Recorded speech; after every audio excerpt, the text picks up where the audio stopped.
What better way to spend a Saturday afternoon than here in Baltimore's Inner Harbor, where people are enjoying food, music, and these 35 food trucks behind me who are competing in a taste of two cities. A woman bites her way out of an attack in a quiet Baltimore County community.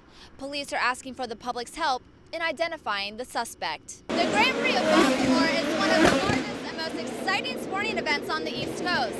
The cars are getting up to over 200 miles an hour, and Charm City is hoping the energy will attract over 100,000 spectators. After the Orioles' surprisingly successful 2012 season, fans eagerly await opening day. Reporting from Camden Yards, I'm Lauren Sarchiapone. You would think most hospitals only have to worry about their patients. MedStar Harbor Hospital, however, is caring for a new family of 12 living in its courtyard. The newest nursery at MedStar Harbor Hospital is a must-see. I work in labor and delivery, work with babies, so we really enjoy this. A mallard mother set up nest in the hospital courtyard about a month ago. Smart move. She and her 11 ducklings, just 2 days old, are protected from predators.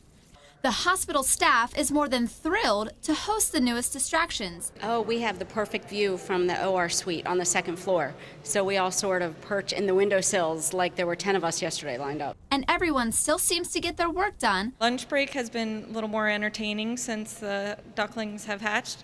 So we kind of stop by and we'll take a peek and see if we can find them and watch them, go one by one. The mother and her babies have everything they could need in the courtyard, including a surrogate father, facilities manager Bob Becker, who feeds and looks after them. They've got water, they've got bugs and stuff that they can eat. We've been bringing them stuff also to eat, some minnows and worms and stuff. The only challenge appearing for the mallards is getting back to the water in their natural habitat. They're stuck until the chicks learn to fly. These are wild animals. They need to be out in nature where they belong. So we're going to hopefully supervise a safe transition for them. So how did the ducks get to the water? Down the hallway, of course. If she's ready to go, then that's what she'll do, and then we'll have a guy here that will actually lead her all the way out to the river to make sure that she's safe. The hospital hopes the ducks will make their way to this water soon. Reporting from South Baltimore, I'm Lauren Sarchiapone. A woman bites her way out of an attack in a quiet Baltimore County community. Police are asking for the public's help in identifying the suspect. Peaceful, serene, pricey home neighborhood. Not the usual site of a broad daylight attack. I'm very concerned because it is such a nice, quiet neighborhood, and all the neighbors are on edge, for sure. Police now find themselves patrolling the streets of this West Woodlawn community after a young woman was pulled into the woods while she was jogging. Detectives are talking to residents, and here's what Richard Hall has learned from them. And out of the blue, a young man came up behind her with a red bandana and put it around her neck. Police say the suspect attempted to strangle her.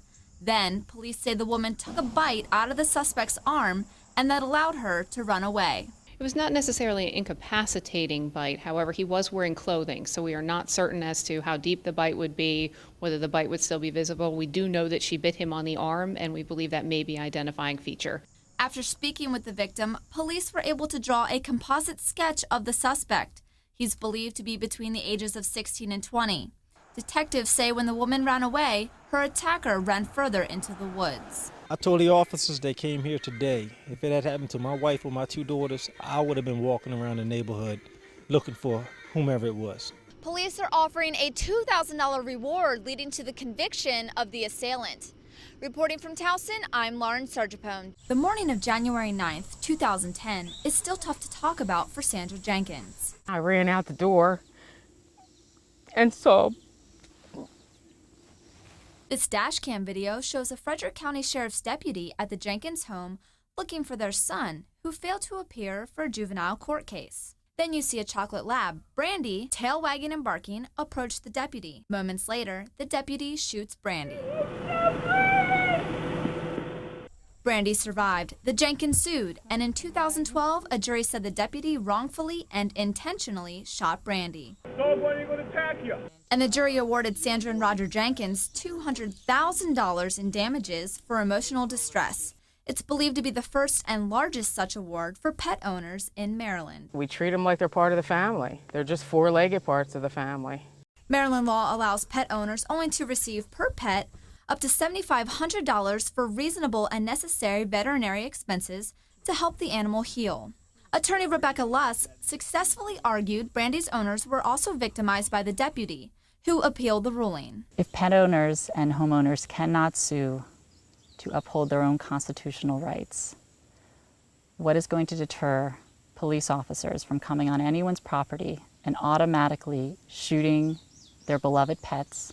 Because of the appeal, the Jenkins have not collected the jury's award. You wouldn't believe what we've been through with Brandy, and we still go through it. Meanwhile, they say they've spent thousands of dollars on medications and blood tests to keep Brandy alive. This is 11 News at 6 p.m.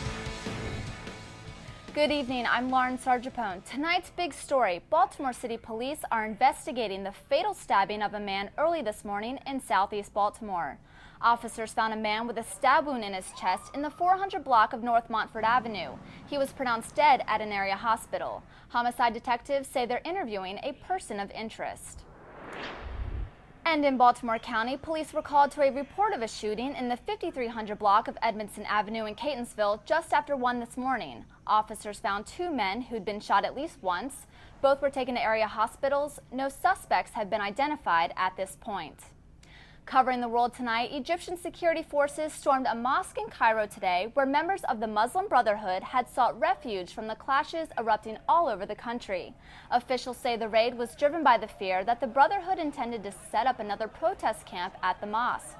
This comes as the government announces that they are deliberating whether or not to ban the Muslim Brotherhood from the country. In the week since President Morsi was ousted, the Brotherhood has attacked and torched multiple police stations and Christian churches around the country. And finally, it was a picture-perfect day for a race to remember 2 teens who lost their lives when a train derailed in Ellicott City last year. The 2 Miles for 2 Hearts Memorial was held in honor of 19-year-olds Elizabeth Noss and Rose Mayer. The 2 college students died last August when they were buried under a coal that spilled from a derailed car. Elizabeth's brother said that he could not believe the turnout of hundreds of people who came out for the race. That's all for 11 News at 6. I'm Lauren Sarchiapone. Have a wonderful night.